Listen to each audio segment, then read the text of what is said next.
You're watching Daily News Podcast on Mangalore Today, where news breaks and stories unfold. From the latest updates to in-depth analyses, we're here to keep you informed and engaged. Let's get started. In a tragic incident today, Clive Kunder, hailing from Mangaluru, was part of the crew on Air India flight AI-171 that crashed in Ahmedabad. The flight, with 232 passengers and 12 crew members, went down shortly after takeoff. The crash also reportedly included former Gujarat Chief Minister Vijay Rupani as a passenger. Emergency services acted swiftly to control the blaze as flames engulfed the aircraft. The DGCA has started an investigation, suspending all flight operations at the airport.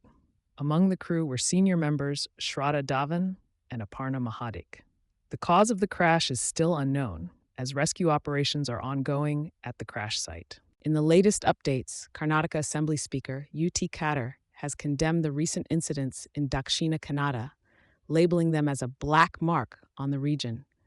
Emphasizing the importance of maintaining peace and harmony, Khadder stated that it is not just the responsibility of the government, but of every citizen to uphold unity. He urged law enforcement to take decisive action to preserve order and public trust. Khadder called for a standardized standard operating procedure, SOP, for police functioning to ensure consistency. Additionally, he plans to request a thorough investigation into the former police commissioner and superintendent of police's roles in the recent disturbances. Khadder also stressed that individuals accused in murder cases should be completely excluded from public, political, and legal platforms. Stay tuned for further updates on this developing story. In a recent development, the Bantwal Tahsildar has taken strict action by temporarily banning vehicular movement on the old iron bridge over the Nethravathi River in Panamangaluru due to safety concerns. The century-old bridge, previously restricted to light vehicles, has been allowing heavy vehicles to pass through after its iron arches were damaged. The Tahsildar's order under Section 68 of the Disaster Management Act 2005 instructs the municipality to enforce the ban until further notice. This decision comes after the municipality failed to provide a structural capacity report despite earlier instructions. The move aims to prevent any potential accidents and ensure public safety in the area. Stay tuned for further updates on this evolving situation. Tragedy strikes as an Air India flight bound for London's Gatwick Airport crashes shortly after takeoff from Ahmedabad, claiming the lives of all 242 passengers on board. The Boeing B-787 aircraft went down near the Meghananagar area, close to the airport, just 5 minutes after departure. Emergency services have rushed to the crash site, and the Ahmedabad airport has been temporarily shut down. The Union Home Minister Amit Shah has assured full support for rescue operations. An official statement from Air India or the Civil Aviation Ministry is awaited as authorities launch an investigation to determine the cause of the crash. Our thoughts and prayers are with the families of the victims during this difficult time. In a disturbing incident in Mulki, 2 women, Sandrella Bangjera and Anitha, have been accused of harassing their 87-year-old mother, Manorama Henry, over property issues. The women allegedly assaulted Manorama's maid, Neelama, as well. Despite distributing her property among her daughters, Manorama was facing continuous harassment from her own children. It has been reported that the local church leaders had advised the accused against troubling their mother, but the harassment continued. The complaint also alleges that both Manorama and Neelama are now facing threats to their lives. Manorama, a former Mahila Congress leader of Mulki, has registered a case against her daughters, and further investigations are currently underway to address this distressing situation. In a tragic road accident on the Karkala-Padubidri highway this morning, 1 person lost their life while 2 others were injured. The collision occurred between an auto rickshaw and a private bus heading from Mangaluru to Karkala. The deceased, identified as Pratap, was a worker of North Indian origin. The auto rickshaw driver also suffered injuries in the accident. Our thoughts are with the families affected by this unfortunate incident. Stay tuned to Mangalore Today for more updates on this developing story.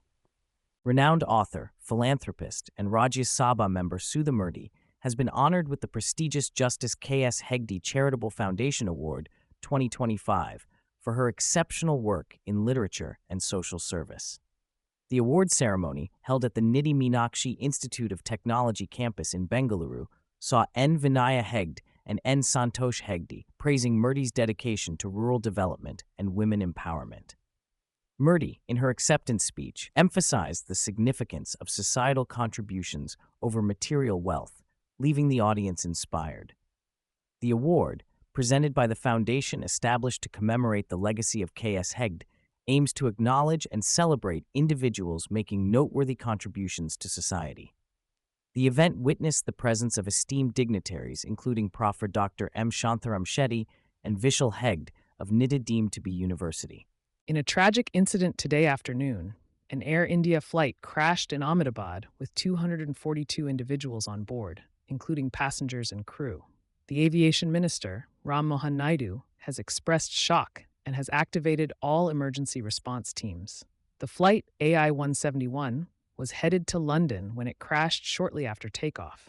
The minister has briefed Prime Minister Narendra Modi and is rushing to Ahmedabad to oversee rescue operations. As medical aid and relief efforts are underway, thoughts and prayers are with those affected. The aviation regulator has identified the pilots, and Air India has set up a hotline for passenger information. Tata chairman N. Chandrasekaran expressed deep sorrow and assured support to the emergency responders. Stay tuned for further updates on this developing story. In a recent development, RTI activist Bhimappa Gadad has lodged a complaint against Karnataka Chief Minister Siddaramaiah for allegedly raising his hand at Additional Superintendent of Police Narayan Baramani during a Congress Party protest. The incident reportedly took place at CPE grounds in Dharwad on April 28, 2025, during a protest against rising prices. Gadad criticized Siddaramaiah for his behavior, stating that as chief minister, he should uphold decorum and not intimidate officials. Referring to the law, Gadad highlighted that assaulting a public servant is a punishable offense under Section 132 of the Indian Penal Code. The complaint includes video evidence and media coverage of the incident. Gadad has called for legal action against Siddaramaiah and lodged a complaint with the National Human Rights Commission in Delhi to investigate the matter further. Mangalore Today brings you the latest on the World Economic Forum's Global Gender Gap Report 2025, where India now ranks 131 out of 148 countries, slipping 2 places from last year. With an overall gender gap score of 64.1%, India lags behind in South Asia. The report highlights improvements in economic participation and opportunity, but a drop in political empowerment. On the bright side, India sees positive shifts in educational attainment and health indicators. In South Asia, Bangladesh emerges as the top performer, jumping 75 ranks.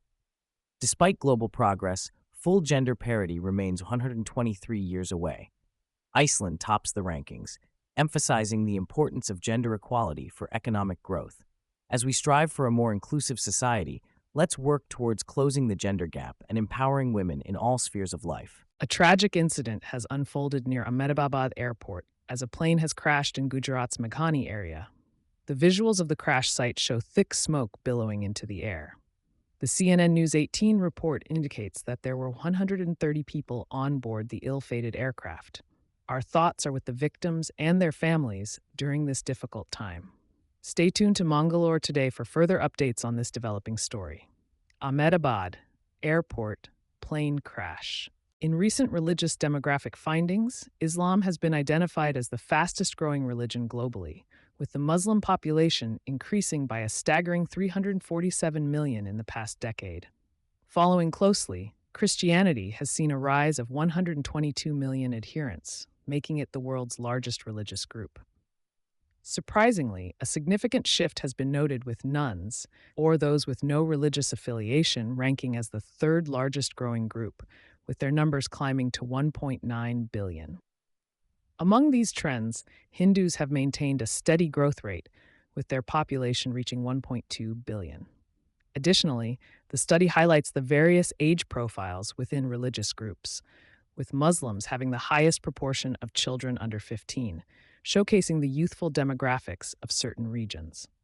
These findings shed light on the evolving global religious landscape and the diverse demographic trends shaping our world today. Thank you for being with us for today's edition of the Daily News Podcast. To explore more about the stories we've discussed, MangaloreToday.com is the place to go. And for the latest news delivered directly to you, subscribing to our channel is the way. Take care.